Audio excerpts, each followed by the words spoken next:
얼마나 이것을 깨닫고 나니까 얼마나 기쁘든지.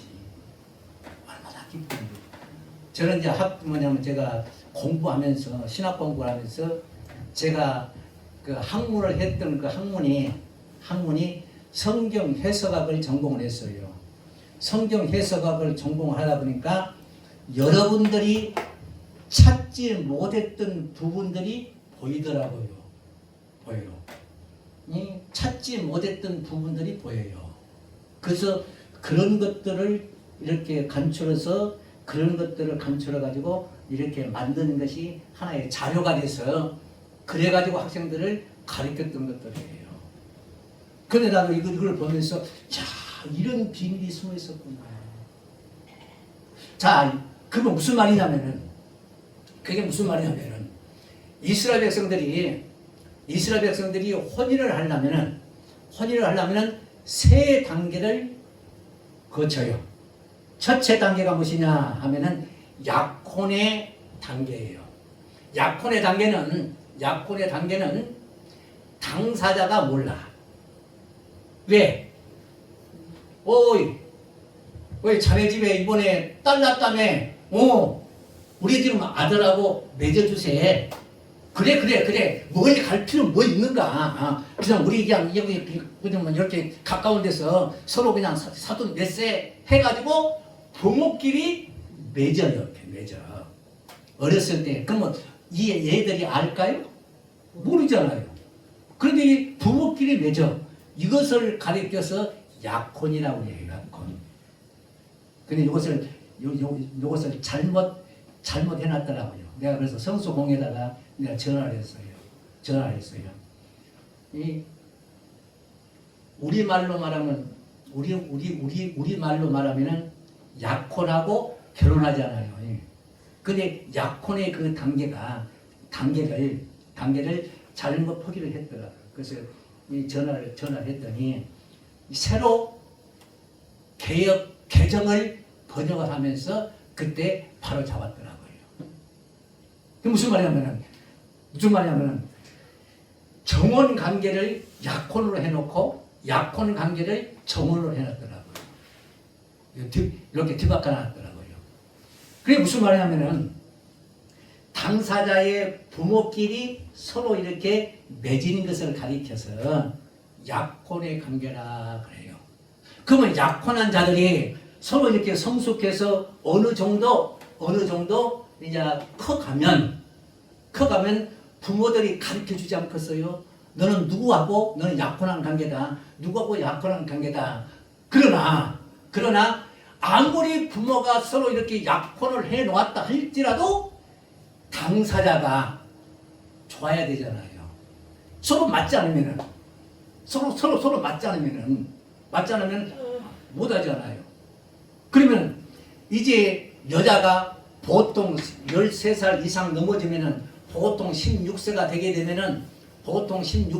되면은 여자와 남자 가문에서 서로 맺어 놓았던 약혼자들이 만나 가지고 서로 이제 확인을 해요.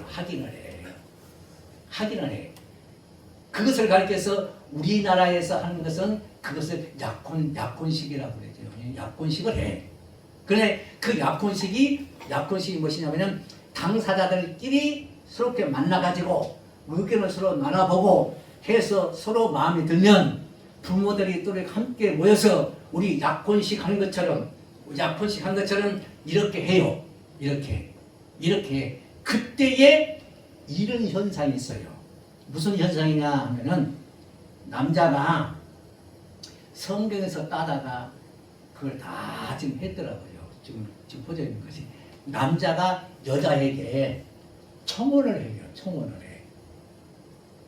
지금 대부분 그러죠? 남자가 여자 앞에 무릎 하나 꿇고 이렇게 하면서 뭐 하는 거예요? 그거? 나한테 어쩌자고? 나한테 결혼해 주겠냐고 이렇게 하잖아요. 바로 이렇게 해요. 이렇게 성경에 이렇게 한다고요. 그러면은 여자가 마음이 있게 되면은 무엇인가 행동으로 보여줘야 되잖아요.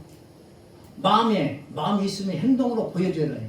그때 행동으로 보여주는 사건이 무엇이냐 하면은, 여러분들 우리가 텔레비에 보면은 산푸, 머리 감는 산푸 선전할 때에 하던 거 기억날까요? 기억나요? 머리를 이렇게 해가지고 돌아서서 이렇게 흔들잖아요. 그럼 역시 마찬가지로 그 남자가 청혼을 하게 되면은 남자에게 뒤를 돌아서서 머리를 풀어가지고 이렇게 이 흔들어 주는 게 바로 이게 승낙이에요. 그러면 이것을 거치고 나면은 이제 1년 안에 결혼식을 해요. 그러니까는 첫째 약혼, 정혼, 결혼 이렇게 세 단계로 이어지는 데에 약혼의 단계에서 남자가 여자한테 프로포즈를 할 때에 여자가 보여주는 행동이 머리털을 풀어가지고 이렇게 보여준다고 했잖아요. 그렇게 되면은 이제는 뭐요? 그러고 나면은 그 시기 끝나고 나면은 이제 여자는 법적으로 부부가 돼요. 결혼식을 아직 안 했어요. 결혼식은 안 했어. 결혼식을 안 했는데 이 법적으로 부부가 돼요. 그러나 법적으로 부부가 됐다 할지라도 이 여자가 남자의 집에 가서 1년 어간에 여자가 남자의 집에 가서 남자의 가문에 대한 모든 것들을 배우는 기간이에요. 그러나 약혼을 거쳤다 할지라도 약혼과 정혼을 거쳤다 할지라도 결혼식을 하지 않는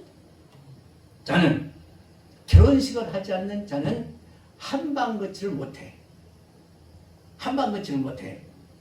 그래 한 지붕 밑에서 살기는 하지만 그 남자의 가문을 배우기 위한 그 기간에 여자가 남자의 집에 가서 살림을 하면서 살지만 한방거치를 못한다 그 말이요.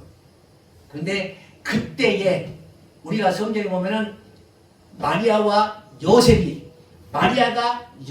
집에 가서 그 기간을 거치고 있는데 그때에 뭐가 나타났어? 뭐가 나타났어? 그러면 한 집에 한 지붕 밑에서 지금 살고 있으나 지금 딴방거치를 하고 지금 살고 있는 그 과정 속에서 마리아가 이렇게 생긴 거거든요. 그러니까 우리가 성경에 보니까는 요셉은 의로운 사람이라 어쩐다고 그랬어요. 성경에 보니까는 가만히 끊고자. 그렇죠? 그때에 천사가 이제 와서 요셉에게 현몽하잖아요. 마리아는 어떤 사람이라? 부정한 여인이 아니라 어떤 사람이라고요? 하나님께서 하나님의 씨를 그에게 메시아를 구세주를 그에게 잉태시키고 그러니까 다른 사람들이 볼 때는 마리아가 이렇게 나왔을 때 다른 사람들이 봤을 때는 이게 누시로 봐? 요셉 씨로 보지 않겠냐 그 말이에요.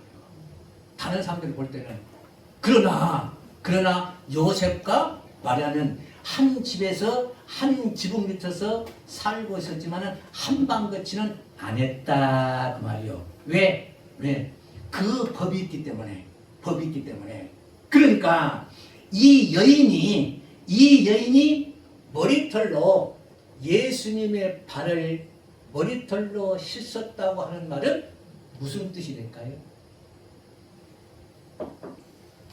우리 신영 목사님 무슨 뜻이 되겠어? 신부가 됐다. 예수님이 나는 이제 네. 나는 이제 당신의 무엇으로 살겠다는 말이에요. 신부로 그렇지요. 나는 내 인생이 아니라 이제부터 머리털로 예수님의 발을 씻었기 때문에 머리털을 흔들어서 예수님께 보였기 때문에 나는 내 인생으로 살지 않냐고 오로지 당신의 인생으로 살겠습니다 라고 하는 고백이다 말이에요.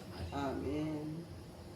이런 고백이 금년에 여러분들에게도 꼭 있어지기를 축원합니다. 아멘. 축원합니다. 아멘. 그러니까 다시 말하면 내 인생으로 살지 않냐고 이제부터는 누 인생으로 살겠다고요? 예수님. 예. 그러면은 이 여인이 예수님을 뭘로 보고요? 뭘로 보는 거예요?